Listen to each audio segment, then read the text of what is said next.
Can you remember anything about the journey, how you came through London? Or? No, we came by air, because by that time it was possible to fly by air. So it was an ordinary journey as today. We went to London and then took the flight to Nairobi. Right, yeah. Mm-hmm. And before that, when did you enter the Loreto? I entered Loreto on the 17th of September 1957.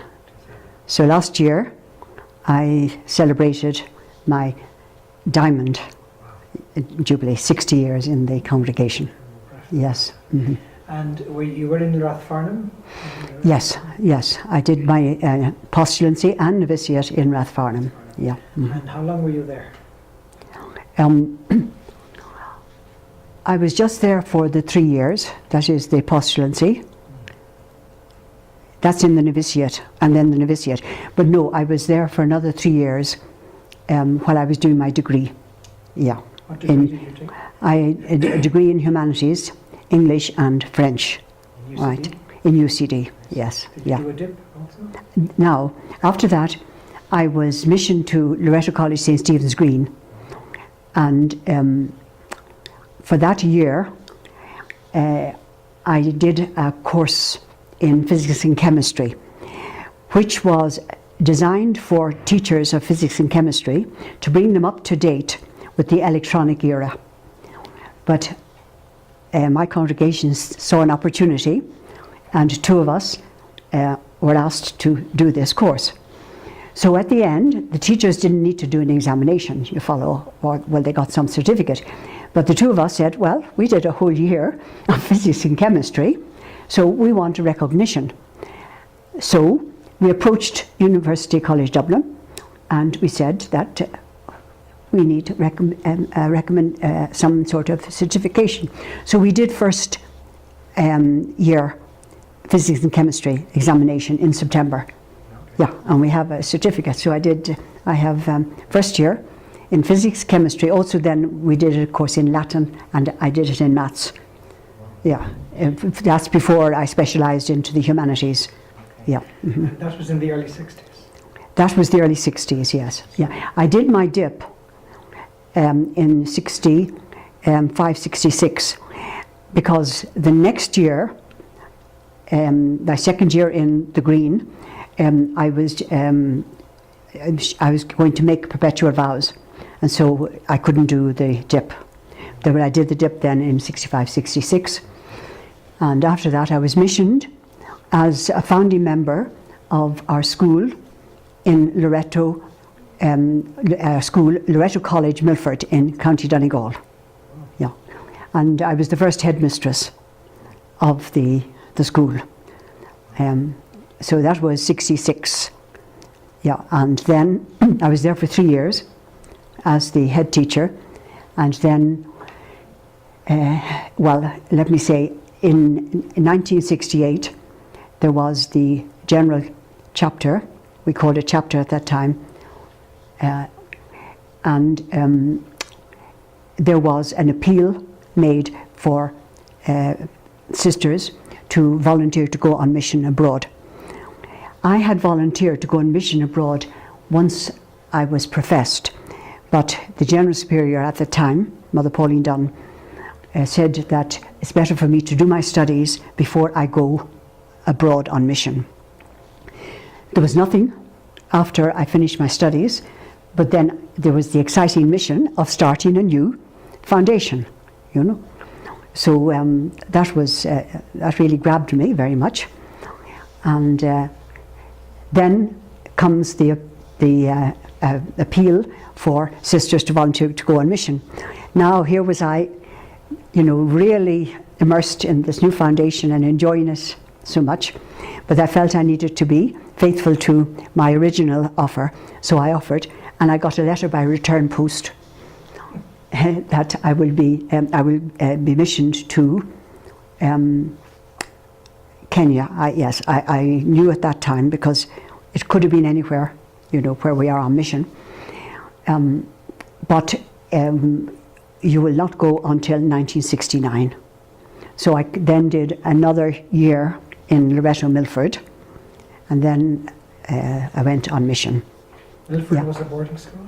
It was a boarding school, yes. Yeah. How many students, more or less, were there? We started off with just 2 classes, and we had a school in Letterkenny, Loreto, Letterkenny, and so an appeal was made to the Form 1s in Letterkenny if they would like to transfer to Loreto Milford, which a group of them did. And then we had another class that we accepted. But after the first year, free education came in. So now that was a boom. And so then for the second year, we had 3 classes of Form 1s. And also, it was already mixed, yes. Yeah. And so, but the number of boys then increased with that. So it was very exciting, with the free education. To think that that number of children who had finished primary could avail of free of secondary education because it was free. Yes, so it was very exciting, and that meant we had day pupils. The first group were all boarders. Well, then we branched out into day school as well. Yeah. Mm-hmm. And then when you arrived in Kenya, where did you go? Where were you stationed? I arrived on the 13th, and the following Monday, 2 days later, I was teaching in Loreto, Missingari. No orientation, okay? The classes were there waiting for me, and I was teaching both in the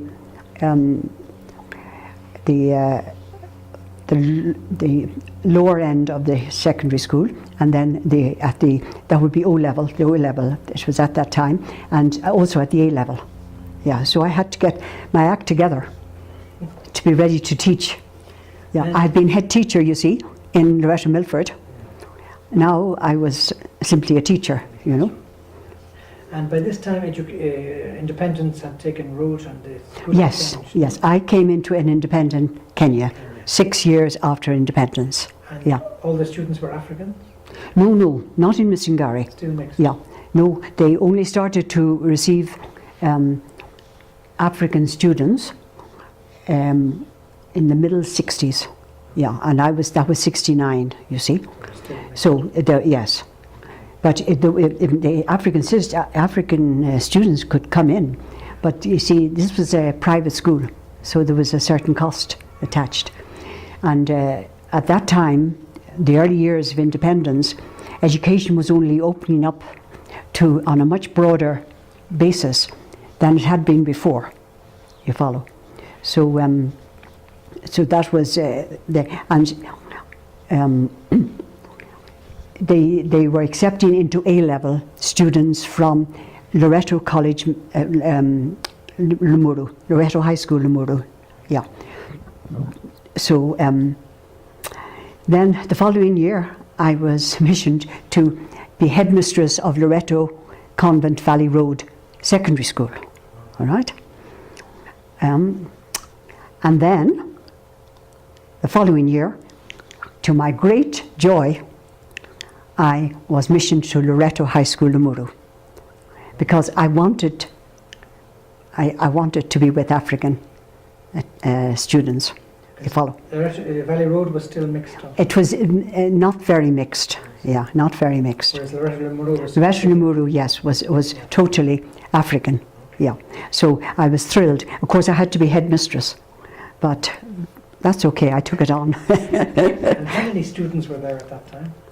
It was a 2-stream school when I started, and the first class of A level had been accepted the previous year.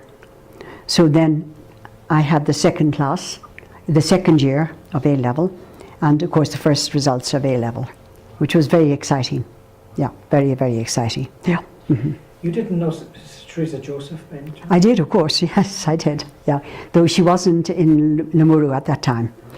Now you know that the Irish embassy here did this 100 years coverage, you know that, and the poster, the banner, which for Loreto is Sister Teresa Joseph is there, because she was, a pioneer for African girls' education.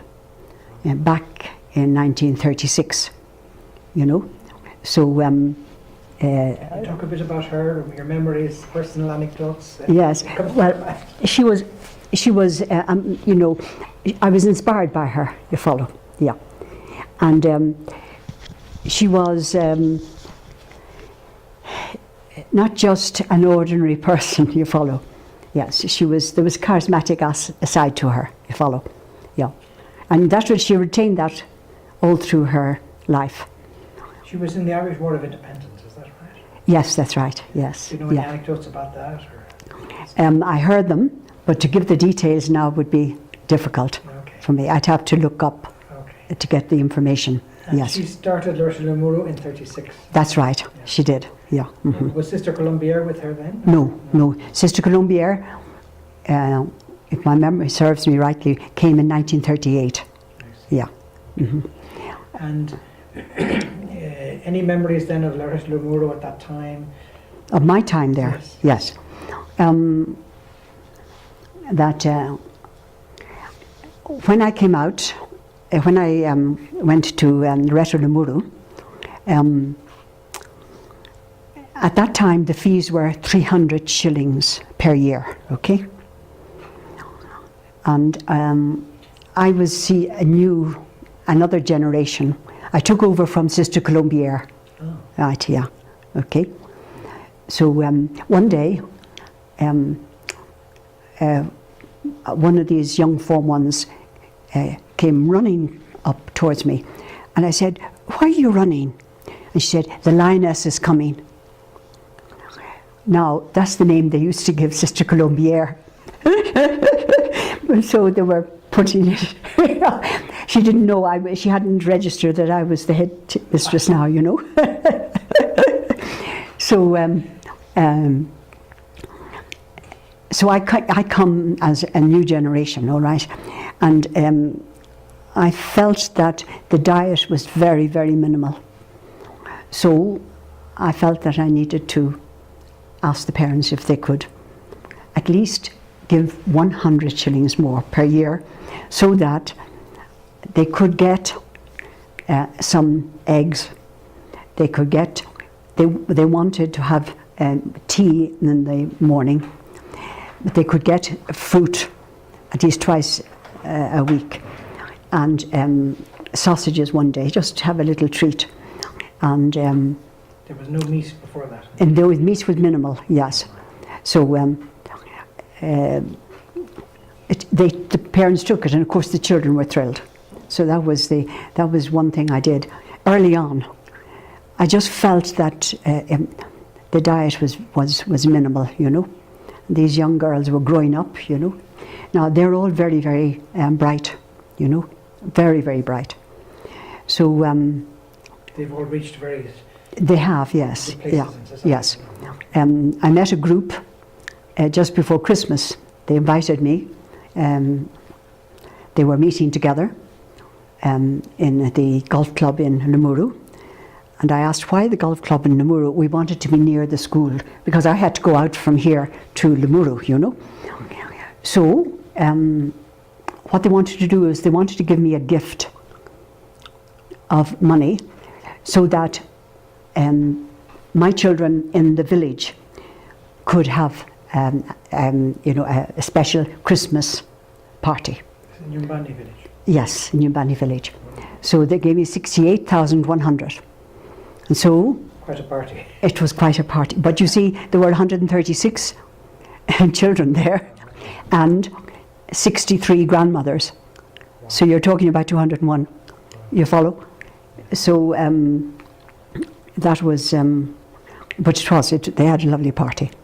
So that group. But the groups have come here and have also donated to the home. So that's a feature in the last years. Yeah, one of the most significant of the groups that came here was the first class that finished, you know, when I was the headmistress. Yeah, and to see them now, it was lovely. It was really lovely. So yes, many of them are in very significant positions in the country. Yeah, so that And Wangari Maathai was before your time? she was, yes. But did you know her personally? I didn't, I knew her. We would be more age mates, you know, yeah. I did know her, yes, of course I did. And whenever, you know, we invited her to come to Loreto Lemuru, she would come, you know. And in latter years also I met her with her whole project on the planting trees and that, yes, yeah. No, she was exceptional, yeah, exceptional. That. And how many years were you in Loreto Lemuru? In Loreto Lemuru. I was there for 7 years at the beginning, and then I was asked to be community leader. At that time it was superior, okay, in Loreto Missingari. So very reluctantly I left Loreto Lemuru to go to be superior in Missingari. To prepare me for that, I did, I think it's about 6 weeks renewal course in India, yeah, and that was an opening up beyond Africa to another part of the world, in addition to being a spiritual experience, you know. So, but that was that gave me a little bit of a renewal experience to take on the leadership of Loreto Missingari, you know. And then, after I was renewed, after 3 years I was renewed, okay? So I had managed somehow. Then, after the end of the 4th year, I was asked to go back to Loreto Lemuru. As this time I was principal, they called us principal then, okay? Of course I had so many years behind me of education. So I went back to Loreto Lemuru in 82, and I left mid-term, first term, 87. And I was going on a sabbatical, yeah, which I'd asked to go. I thought I would go when I'd finished in Loreto Missingari after the 6 years, but then it was deferred a bit. But finally I went on the sabbatical, and I went to St. Bino's in Wales. I did the 3-month course there, right? And then after that I went to Ireland, and I did a master's specialising in counselling, master's in education specialising in counselling, the psychological aspect of counselling, in Trinity College Dublin. And I was allowed to stay there until I finished my master's thesis. So that was great. That took 2.5 years, right? Now, just to go back a little bit, when I was back in Loreto Lemuru in 1982, I gradually, realised that now Kenyans had trained in education, both with a degree and also those for primary with the primary certificate. And also there was diploma as well, which diploma level could teach in secondary school at that time. So I realised that now as a missionary I needed to go into something that was not well developed. And that's what prompted me to take to ask for the sabbatical. After we celebrated the 50th anniversary of Loreto Lemuru in 1986. And then but that was the motive, and in doing the MEd in Trinity, specialising in psychological counselling, that's the way I saw as a possible mission, all right, ministry, and that was, that was accepted by there were superiors at that time, all right, and so during that year, I also had individual psychotherapy, and I also did other courses so as to supplement, because it was academic in Trinity. I was getting the theory in Trinity, but then I needed to get the experience, you follow. So during the whole 2.5 years, I managed to build up a certain amount of practical experience. Now, I come back to Kenya in September 19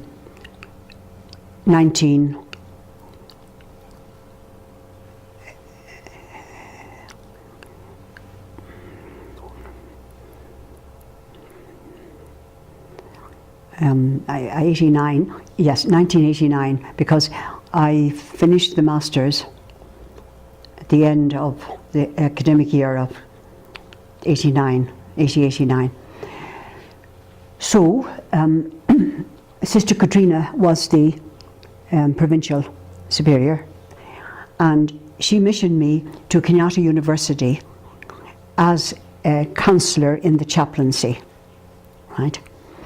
So I did have now that ministry of counselling, okay? But I only had the academic qualification, so I needed to have a professional qualification. So I identified that in Ireland there wasn't a strong organisation. So I identified the British Association for Psychotherapists and Counsellors as the body that I wanted them to accredit me. Now, in order to be accredited, of course, I needed to do an internship, and I needed a supervisor. So, when I got back to the country, one of my Loreto friends here, Sister Germaine O'Neill, she told me that Father Angelo D'Agostino had arrived in the country, and he was a psychotherapist and a psychoanalyst. So I said, that's the one.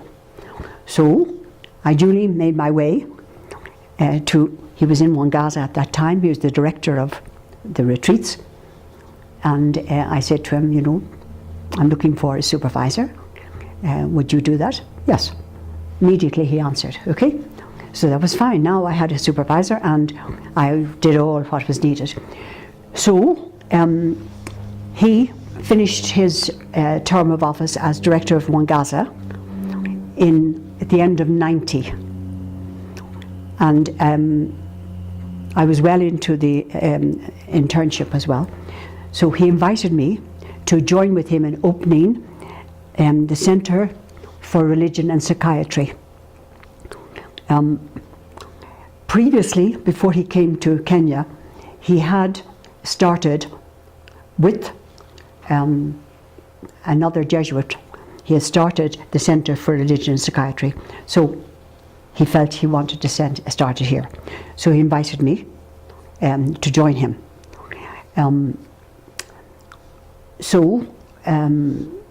He was going on leave in 91. But he wasn't going on till April. So we set up the centre in Hurlingham. That's in Nairobi, okay? And I was still doing the internship, you follow, and he was still supervising me, but it was okay. So we both had our different clients, you follow. So he goes off on the 6th of April, 91. But before he goes, you see, we weren't socializing, you remember, because he was doing internship for me, you follow. He tells me that he's going to start a centre for children living with HIV and who are abandoned, okay? So, that's all right. He was on the board of an orphanage, and children who were living with HIV were being admitted, two in particular, and the board and the staff didn't know what to do with them. And he said that, you know, you need to set up a medical infrastructure to care for these children. And they said then, okay, you get a committee together and prepare a proposal, which they did. the proposal was very extensive because he is a visionary and a charismatic person, and quality was very important. So it was very costly. So finally the board said they couldn't do it. So off he goes now to raise money to start the home, all right, in 91, all right? Yeah. So that's okay. I hold fort in Hurlingham, and I continue in Kenyatta, but a few days a week. I only went 4 days a week, one being a Sunday. So I had 3 other days. So I practiced there. So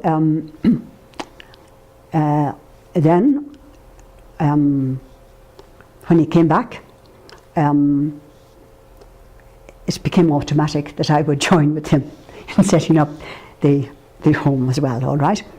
And at that time, and in 19, he came back in September 91.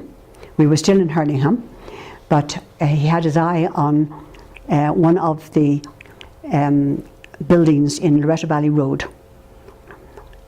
And he approached Sister Katrina and said, it's the staff house, could we rent that? And she said yes. They were of a type, you know, charismatic people, yeah. So she said yes, even though she wouldn't go into what were the organisational aspects of it or anything like that. And he wouldn't either, because he was a visionary, charismatic. So anyway, we got the use of the lower floor of this staff house in Loreto Valley Road. And we moved there, and that was in February 92, setting up the Centre for Religion and Psychiatry, and at the same time also preparing to set up Newbanny Home, you follow. But that was no problem to Father D'Agostino, you know. Starting two things, that's okay. So that was the start of the Centre for Religion and Psychiatry, and starting to prepare for the opening of Newbanny Home. So we opened Newbanny Home on the 8th of September 1992. So last year, it was our 25th foundation day, right? Now, in 94, I'm still in Kenyatta, you know, going out each day to Kenyatta University. The strikes had started once the education was no longer free in university, and so the students were striking, and the strikes were getting longer and longer. And in 94, I saw this strike is going to go on months. So at the same time, I was now the directress of third probation, that's what they called us, as well as being in the Centre for Religion Psychiatry. And I was now not going out to Kenyatta. A month went by and another month, so I talked with Sister Katrina and I resigned from Kenyatta University because there was a 7-month strike at that time. So we built up the Centre for Religion and Psychiatry, and I was doing also a formation for the third probation.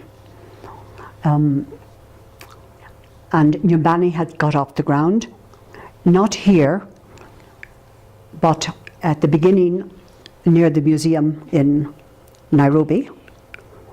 Then after 6 months we moved to the Kotalengo Centre on Langata Road.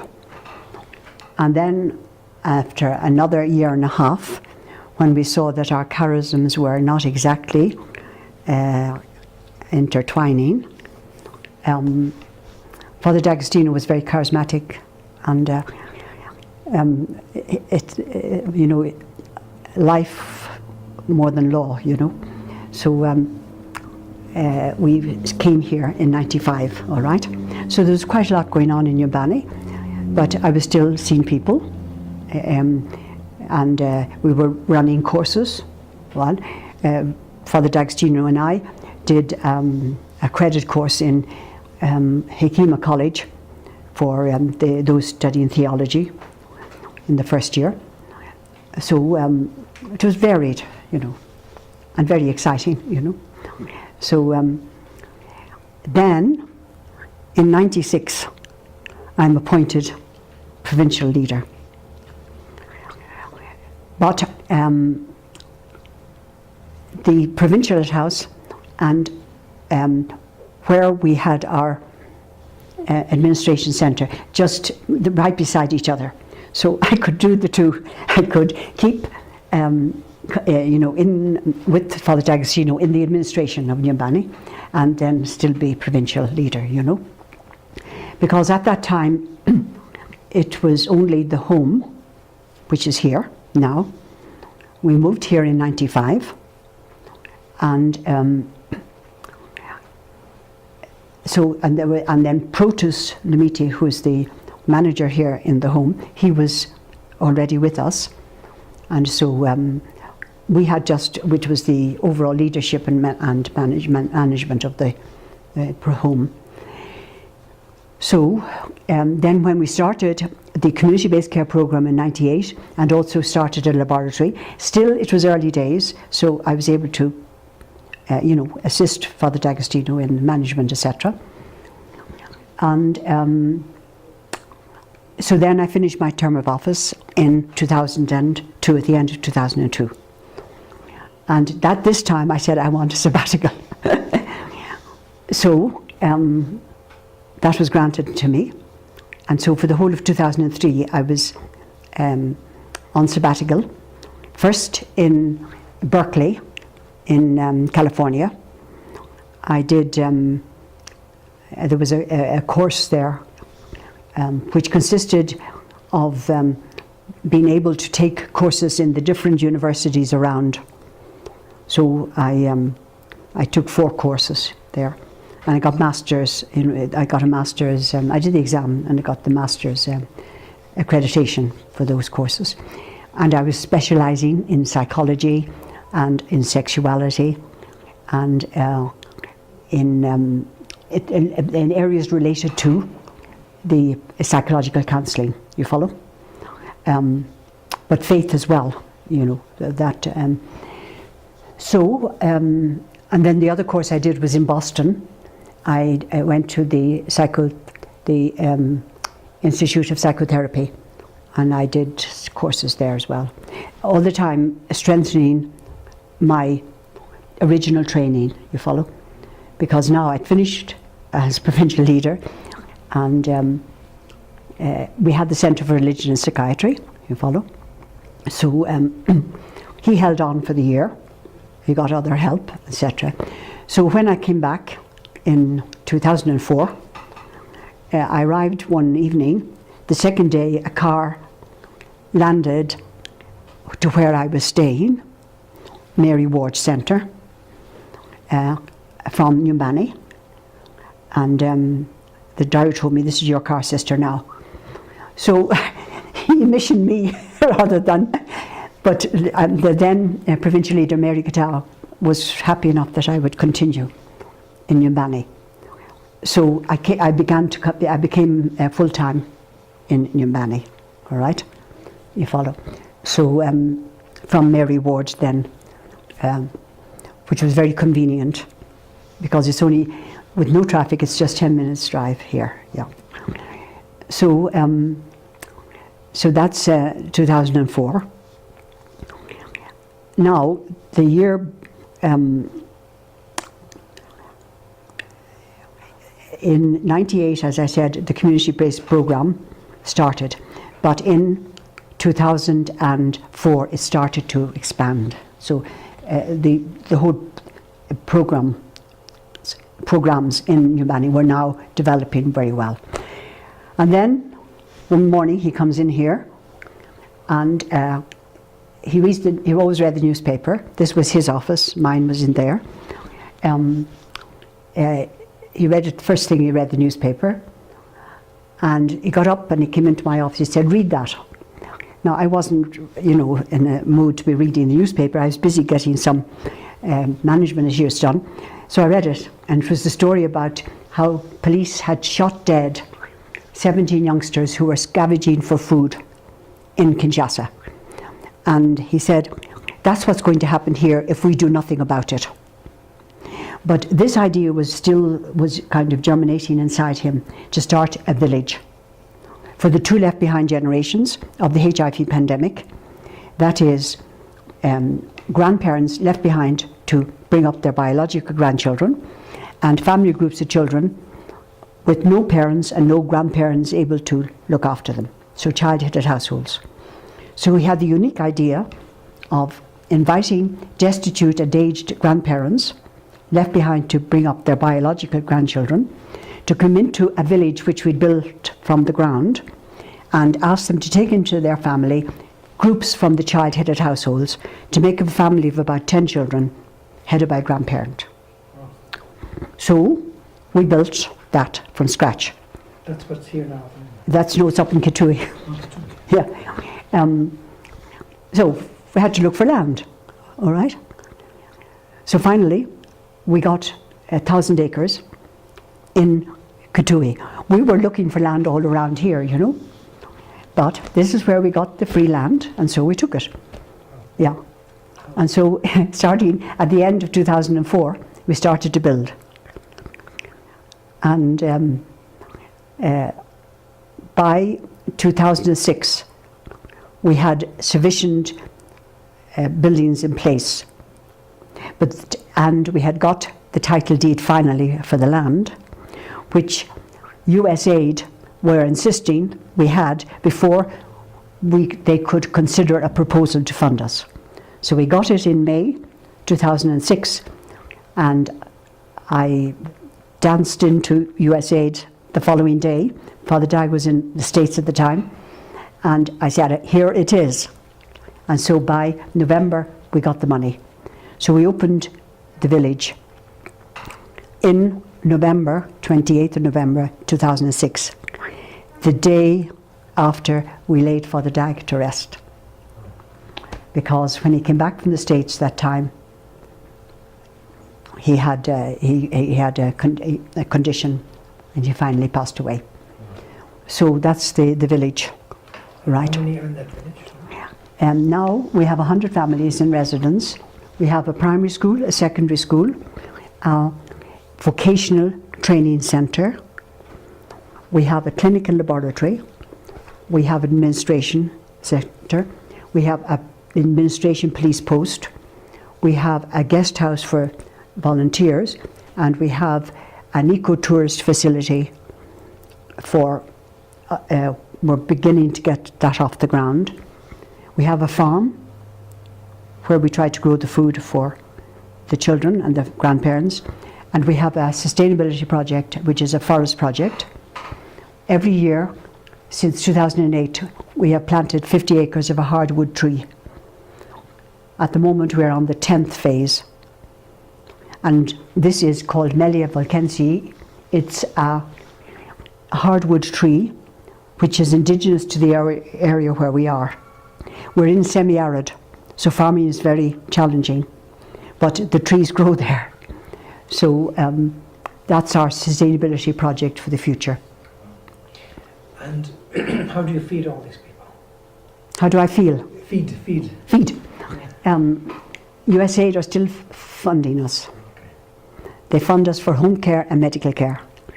And to my great joy, our proposal for an extension, which we put in at the end of 2017, was granted just before the end of 2017. Yeah. And what happens when the grandparents pass on? We get more grandparents. But we're very careful with our grandparents that, when we see they're ailing, we talk with them, and if they feel they'd like to go back to where the place of origin, we arrange for that. Yeah. And it's easy to get grandparents to come in there? It has been, but challenging. Yeah, challenging. But at the moment we have the number that we need. Yeah. Mhm. And what takes place here in this compound? This is a home for totally abandoned children living with HIV, left on the side of the street, left behind in hospital, or when the parents pass away, the extended family just disappears because of ignorance, fear, discrimination. So some good Samaritan comes along and sees what they can do. Often they bring them to another home, and then when the home discover that the child is living with HIV, they have come to us. You follow? How many are here? There's 124 on our registered with us still. Some of them are about to finish their tertiary level education. We educate them beyond secondary school, and then we start to graduate them. So we will be having many graduating this early part of this year. Yeah, but at the moment 124. In the community-based programme, approximately 3,700. We have 8 centres surrounding the city of Nairobi. We started with Kangemi, then extended to Kawangware, then we moved into Kariobangi, a mobile clinic, and then we moved into Kibera, Dandora. Then we finally ended with Mukuru, came from Kibera, and then we have Zimmerman and Dagoretti. Yeah. And do many of these kids become HIV negative at all? No. At the moment, there's no way. No way. We have no medicine, no vaccine that will eliminate the virus. But the big thing is that now the prophylaxis for children who are children of a mother living with HIV, immediately at birth, the child gets a dose of antiretroviral medication. And also when the mother is attending antenatal clinic, which we try to encourage as much as possible, if she's not on antiretroviral medication, she's put on immediately, and so that her viral load can be as low as possible when she delivers. Yeah. So at the moment, we have, at the end of September, 620 exposed babies. These are babies born of a mother living with HIV, but have not inherited the virus. But we have to keep them for 2 years because they're very vulnerable. They have the mother's antibodies for about 18 months, and just to be careful about nutrition, and also during breastfeeding, that the mother just breastfeeds. She doesn't do mixed feeding, so that the milk is fresh, and then the virus will be less. If it stays in the breast, it can become contaminated, you know. And mortality rate? Gone down Kabisa, but used to be here, the beginning, in the home. We would be burying maybe 2 children, even sometimes 3, every month. But we got access to antiretroviral medication in '99. Again, Father D'Agostino pushing, lobbying in his own country, and so we got some sponsors for the very sick children to try and keep them alive. But we continued to get it somehow until in 2005 we got access to free antiretroviral medication from the US government through their program called PEPFAR, which is channeled to us through USAID. So we get free antiretroviral medication for all our children in the program. Now in the village, only about 4% of children are living with HIV. At the last count it was 88. So all the other children are affected. You see, they're family groups, and generally it was only the last child who had the virus. And then you see the parents passed away after that. Yeah. So quite a lot of things. Mm-hmm. So that's now my life story in a nutshell. Huge story. No? see. Just to go back to Loreto Lemuro a moment, when you came, all the approvals for university exams or KCSE, were they all done already, or you still have to negotiate with the government? Or? When I went to Loreto Lemuro in 1971, we were still doing the O-level and the A-level, the British system, yeah. So the national system only came into effect in 1986. Up to that we were doing the British, yeah.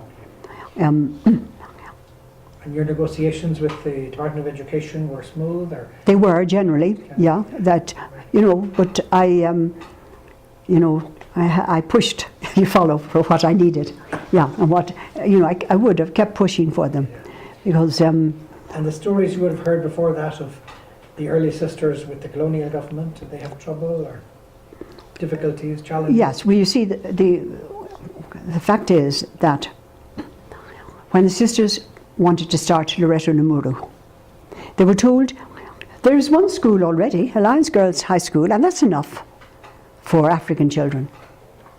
Imagine. One school is enough for African girls. So Teresa Joseph O'Sullivan, she pushed for that. Yeah. So there was an enormous change of culture, really. Those nuns were changing culture, no? The concept of education. Yes, that is true, yes, yeah. It's yeah. just not there, no? Not for African children. Yeah. Because, you see, the colonial government set up schools, or they allowed other organisations to set up schools for the colonial children. You follow? But you see, even there was segregation. It wasn't as bad as South Africa, but it was bad. There was segregation for children of Asian parents, children of the colonials, and the children of African parents.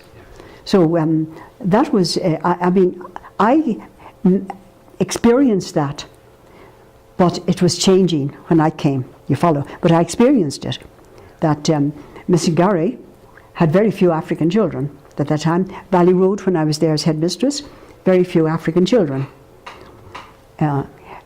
So the schools were open to receiving African children, but what will I say, the recruitment, there wasn't an emphasis on trying to recruit African children, you follow. And that was what would be needed, you follow. And the teacher training college in Kiambu must have been pretty important then. It was, yes, it was, yeah. It was that, yeah.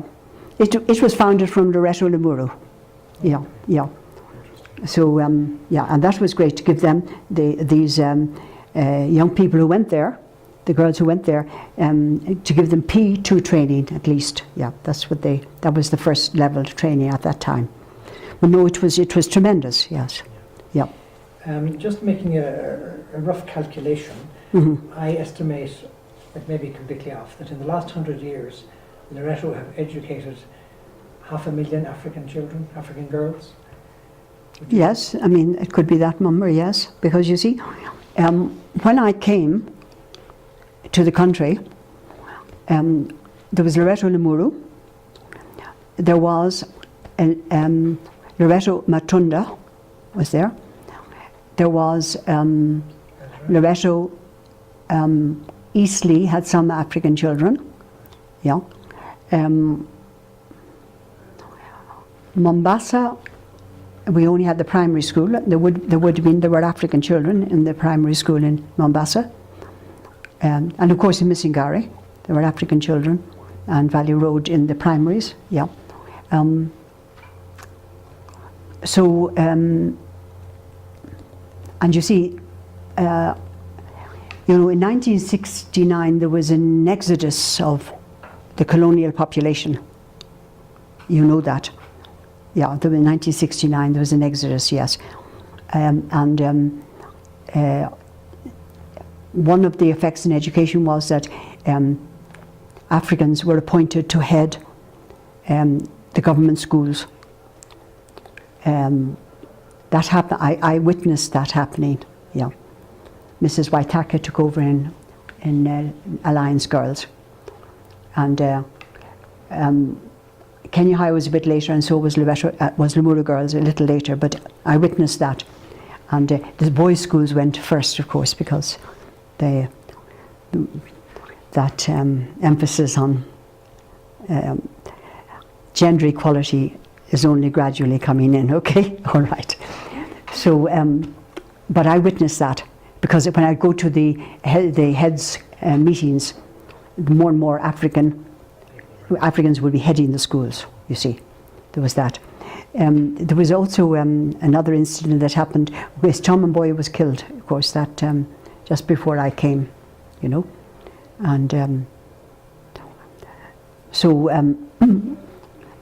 but education has, you know, extended extraordinarily in Kenya since I came, which was tremendous. Yeah, absolutely tremendous. Yeah. And when you say that the parents paid 300 shillings in Loreto Lamuru, yeah. Did that have to be subsidised from Ireland or somewhere as well? Or? Yes, I had to look for sponsorships. I used to get sponsorships, Save the Children, for example. I would apply. I used to sometimes receive 10 shillings. That's all the child could bring back. Yeah, and we had to look for sponsorships and that. Yeah. So yeah. The vast majority of that 300 shillings came from outside. It didn't come from the families. No. Loreto Lamura was a government school, and so we had a whole subsidy. Oh no, that was there. Yes, yeah, it was. That came from the British government. We couldn't have run it on the 300 shillings per student, you know, and not getting it fully. You follow? We couldn't.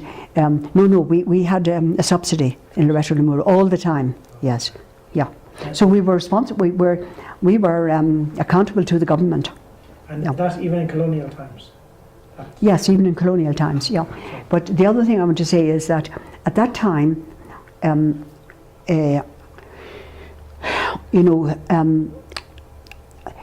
the Teacher Service Commission had no problems if, like for example, I was identified. I was 31 years of age when I took over headmistress of a national school. Okay, they accepted the missioning of the religious congregations to the schools which were managed by the government schools, managed by religious congregations. You follow? So they accepted that, and I was employed temporarily. You follow? I didn't get gratuity or a pension. You follow? From the government? Yeah. No, I didn't. Yeah, I got nothing like that. We were temporarily employed. Okay. Of course, because I was a resident, not a citizen. If it was once it became a Kenyan, if a Kenyan sister, she would be employed on the permanent basis. You know. But what I'm saying is that when I was asked to take over the leadership in Loreto Missingari, they could put somebody in my place. But today that can't happen. You follow? That has changed over the, I don't know how many years, but maybe 15 years or so, I don't know. The religious congregations don't have that scope to mission one of the sisters to a headship position. Yeah. So you have to climb up through deputy head, and then when you have accumulated a certain length of experience, you can be accepted as principal. So at the moment we only have one Kenyan sister in a government school as a principal. That's Sister Teresa Wanja in Eastleigh, Loreto Eastleigh. We have sisters in our private schools. We have in Sister Immaculate in Tunda High, and we have a Sister Veneranda in Valley Road. They're gradually now, Kenyan sisters are gradually getting sufficient experience to head the schools, you follow? And we have in Mombasa, we have a sister, Anastasia, who's the headmistress of the primary school there. So, just to get back to the 300 shillings, of that, how much would the government give you? The subsidy from the government? Oh, you see, we had all the expenses of running a school for the they were all boarders. So obviously the food, all right, and we had to pay the staff. It was only the teachers who were paid by TSC, so we had to pay the staff and the administration staff we had to pay, and we had to pay for all maintenance, water, electricity, so all those, so the 300 shillings per child wouldn't cover that. The vast amount of that was covered by, it was more a token, the paying school fees than, and then you see, in A level you didn't pay any school fees. Wow. You follow? So we started A level, I was the second year, and there were no fees paid by those students. So where did all of that means come from? Was it from Ireland or? No, from the government here. In Loreto Lemuro, it's from the government. But they would pay for the electricity and all those things? Yes, the subsidy would get that, yes, yeah. But it was tough to trying to run a school, especially as the numbers grew, with the new, especially when the new system of education came in. You follow? And presumably, before they got that subsidy, Sister Teresa Joseph, it must have taken a couple of years. Oh yes, absolutely. So how do they survive for those years? Well, the first Christmas, they started in December, all right? And for the first Christmas, they had nothing to eat, but they had to go and they got something from Miss Gary, I gathered. Yeah. That's a fact. The very first Christmas, they hadn't enough to eat. Yeah.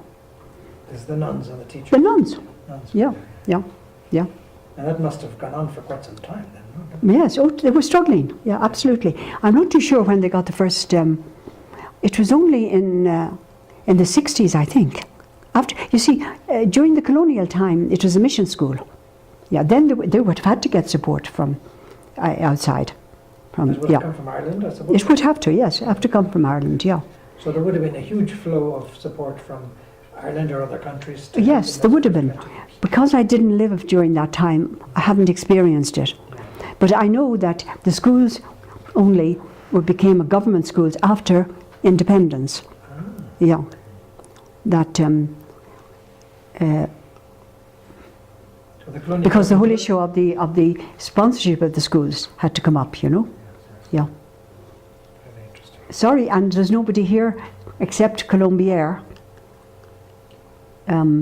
She did something like 19 years in Loreto Lemuro, but her memory may not be great. She has some gems, but not all the details, I think. Yes, but you see, it's very important, all those things. Yeah. It paints a picture of it. So, wow. Yeah, I mean, we could do a certain amount of research on it, because in Loreto Lemuro there's all the records, you follow. You see, I'm talking to my experience starting in Lemuro in 1971, which is, you know, it's a good few years after independence, and I inherited a school that was supported by it was sponsored by the government. I think it's 93, 1963, that the government took over the schools. Yeah, they had a choice. You had a choice to let the school become a government, and Loreto Lemuro, because of the costs of running it, you know, as a mission school, they took that. But we had the prerogative of the appointment of the head, yeah, and also the board. You follow? So I wrote an article for the 50th anniversary, so I could photocopy that and get it to you. Wonderful. Yeah, that would be. I did the history of Loreto Lemuro. Ah. Yeah. Oh, wow. And for the 50th anniversary. Where is that published? It's not published. it's. I mean, I got it printed. Yes, I got it printed for but I have a copy in Mary Ward, so I can photocopy it and give it to you. Yeah, and I did a good bit of research at that time on it. But as regards the, you know, I haven't in my memory exactly all the details, but I'll give that to you. Get that to you. Yeah, I can scan and send to you by email because you're on email. Yes, yeah. part of the purpose of this also is to, you see, George is from the Strathmore University, I'm based there as well, Yeah. so, Mhm. is to try and have some of this stuff, you see, for future students of education, Yes. so that they can study this. Yes. And that document sounds very, very Yeah. interesting, because We there are have- two in East yeah. Africa. So. We have tried to get one of our past students do the history of Loreto Limuru as her thesis, but it hasn't happened, unless maybe one of our Loreto education sisters would take it on. But in Loreto Limuru at the moment, there is only Maria, Sister Maria Namusi, on the staff. Yeah. Anyway, I will pass that idea on to the education people there. Yes. They're also very aware of all the Yes. That was my hope. And but you see, once when I left Limuru, when I finished as a provincial leader in 2002, and then I went full time finally into Nyumbani. So for the last 16 years, I've been full time here, because I took over from Father D'Agostino when he passed away. So I'm not so into the Loreto education world, but I'm very much into the education world, because in a sense Father D'Agostino was a medical doctor, psychiatrist, psychoanalyst. I am an education person and a psychological counsellor. So now with all our children growing up and having to go through education, my background in education in the country is very helpful to me when I'm trying to place these children in school, you know. So, and the medical, where it's very, very significant, we're not dealing with mortality, and also the children don't get that sick, you know. So, which is marvellous. They're just like any other child. Yeah. Mm-hmm. One last question. Yeah. In Loreto Limuru, you had sports, hockey? Oh yes, absolutely. Yeah. Mm-hmm. Yes, and we excelled. Yeah, in hockey, in athletics, in volleyball, basketball came later. Netball was the one when I was there. Netball was, it was, the chief one would have been netball and hockey and athletics. Then volleyball would have come in, and basketball later. Yeah. So no, that was very important. Co-curricular activity was very important, and also music. We always went into the music festival, the drama festival, and also the music festival. Sister Philippine used to teach music. She did, yes. And one year I took over as the headmistress because there was nobody else, and I trained the choir, and we came second. So I was very happy that music was a love of my life as well in earlier years. But I haven't much scope for practicing here. Did you play an instrument? I played the piano, yes, that was my first instrument. Then I played the double bass in the orchestra in Loreto College, St. Stephen's Green. Then I learned the guitar when I came out here. Yeah, but now I don't have time. I'm sure. Yeah. Mm-hmm. May I ask you how old you were? Put it on tape, but be careful. No, it's okay, that's all right. No, I was just going to ask you, yes. What do you think I am? Well, I've heard somebody tell me before, so I already know. So you know, I'm 78, okay. Okay. And you were in the States recently fundraising, I think somebody. Oh, I go every year to the States, yeah. Wow. And to England. And to Ireland. Oh, wow. Yeah. And sometimes to Italy. My Yeah. But let me tell you, when I was headmistress in Loreto College, Milford, I was then 27 when I started, okay? So we're having Parents' Day, and this gentleman came up I knew him. He was the head teacher in the primary school, in one of our primary schools. And he came up to me and he said, "Good morning, sister. Could you tell me where the principal is?" So I said, "I'm the principal." So you can imagine, I have, that has been a feature of my life. People say, Surprising people. yeah, surprising that I'm when I was 31 when I started in Loreto Lamuru, you know. Very good. So so I've always been seen as younger than I actually am. So I thought you would suggest the 60s. Yeah. Well, you could easily pass for 50s. All that activity also. Huh? Yeah. Okay. Amazing. Right. Mm-hmm. Fantastic. So I have good health. That's a blessing, you know. Very good health, and I have good energy as well.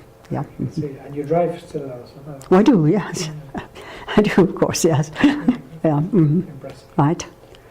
Okay, well, thank you very much. All right. Is that okay, George? Yeah, it's good. Great, wonderful.